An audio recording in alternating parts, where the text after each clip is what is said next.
दोस्तों, हमारे साथ ऐसा कितनी बार होता है कि हम अपनी किस्मत को कोसते हैं। हम कहते हैं हमारी किस्मत फटी है।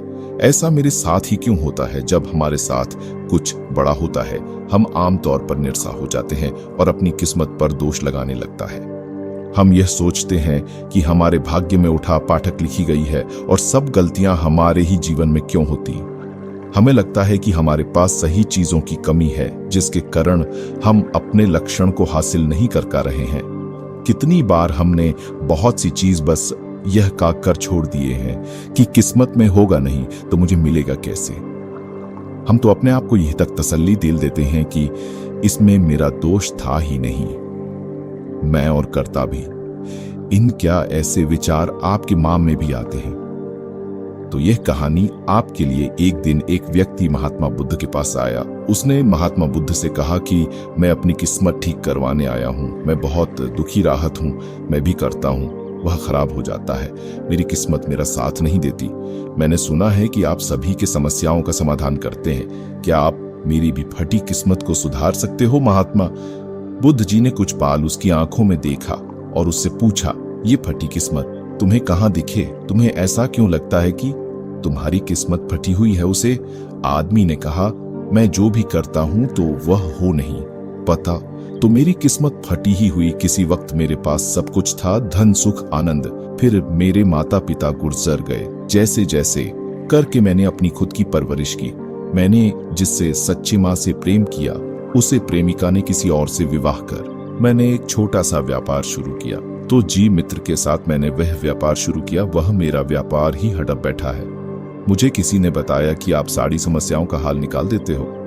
क्या आप मेरी भी किस्मत ठीक कर सकते हो?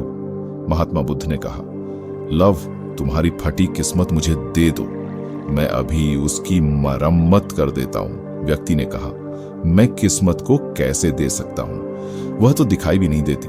महात्मा बुद्ध ने पूछा, जब तुम्हें तुम्हारी किस्मत दिखाई ही नहीं देती तो तुम्हें कैसे पता कि वह खराब हो चुकी है?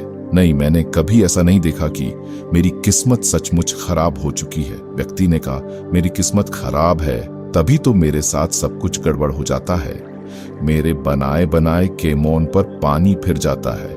अगर मेरी किस्मत अच्छी होती तो सब कुछ ठीक होता है ना? तो महात्मा बुद्ध ने कहा, तुम ठीक दिखाई देते हैं, तुम्हारा स्वास्थ्य भी ठीक रहा है, तुम्हारे हाथ पर भी सलामत है, तुम अभी तक मारे नहीं। मुझे तो तुम्हारी किस्मत में कोई भी खराबी नहीं कर रही, सब कुछ सही लगा। अगर किस्मत खराब होती है, तुम्हारा अंग भांग हो जाता है या तो मृत्यु को प्राप्त हो जाती है, लेकिन ऐसा तो कुछ भी नहीं है। फिर तुम क्यों कह रहे हो कि तुम्हारी किस्मत फटी हुई है? व्यक्ति ने कहा, आप समझ नहीं रहे हैं, मेरे ऊपर बहुत कर्ज है। लोग रोज मेरे घर धमकाने आते हैं। जीन्स मैंने कर्ज लिया है, वे मुझे करने तक की धमकी देते हैं। मेरा घर भी उन्होंने छीन लिया है, अभी भी मेरे पीछे पड़े हैं। तो ऐसे में मैं कैसे कह सकता हूं कि मेरी किस्मत सही है? महात्मा बुद्ध ने विचार पूर्वक कहा तो समस्या गंभीर। व्यक्ति ने उदासीनता के साथ कहा, जी हाँ, अब आप समझे ना कि मैं कितने बड़े दुख से गुजर रहा हूं। महात्मा बुद्ध ने आवाज में समझाया, तुम्हारी किस्मत अच्छी है कि तुम जीवित हो इस दुख का सामना करने के लिए, और इस जीवन से ही तुम अपनी समस्याओं का सामना कर सकते हो। व्यक्ति ने कहा, बुद्ध आप नहीं समझ रहे। तब महात्मा बुद्ध ने उससे कहा, समझ तुम नहीं रहे हो मेरे साथ। महात्मा बूढ़ों से व्यक्ति को अपने साथ पास वाली नदी के किनारे ले गई और कहा, ये देखो इस बाटी नदी को, इस नदी में अगर मैं एक पत्ता गिरा देता हूं तो तुम मुझे बताओ ये पत्ता किस दिशा में बहेगा? व्यक्ति ने कहा, पत्ता तो नदी के बहाव के साथ नदी की दिशा में ही जाएगा। बुद्ध ने कहा, बिल्कुल सही। अब बताओ पेड़ की किस्मत किसके हाथ में है? व्यक्ति ने कहा, इस पेड़ की किस्मत नदी के हाथ में है, वह जहां चाहे इसे ले जा सकती है। तो महात्मा बुद्ध ने कहा, लेकिन पेड़ तो मेरे हाथ में है, मैं चाहूं तो इसे नदी में डाल सकता हूं, चाहूं तो नहीं। व्यक्ति ने कहा, तो फिर इसकी किस्मत आपके हाथों में है, आप जहां चाहे इसे डाल सकते हैं। महात्मा बुद्ध ने कहा, लेकिन इस पेड़ की किस्मत मेरे हाथ में नहीं है। मैं जितना भी चाहूं इस पेड़ को सूखना से नहीं रोक सकता। यह सूख ही जाएगा और मां जाएगा। जब तक यह पेड़ पर था ये हर था, इसे ऊर्जा मिल रही थी, लेकिन अब यह पेड़ से अलग हो गया है। अब बताओ इस पेड़ की किस्मत अच्छी है या बुरी? व्यक्ति ने कहा, अब तो इसकी किस्मत बुरी है, क्योंकि अभी अपने पेड़ से अलग हो गया है और ज्यादा दिन जीवित भी नहीं रह पाएगा, धीरे धीरे सूख जाएगा।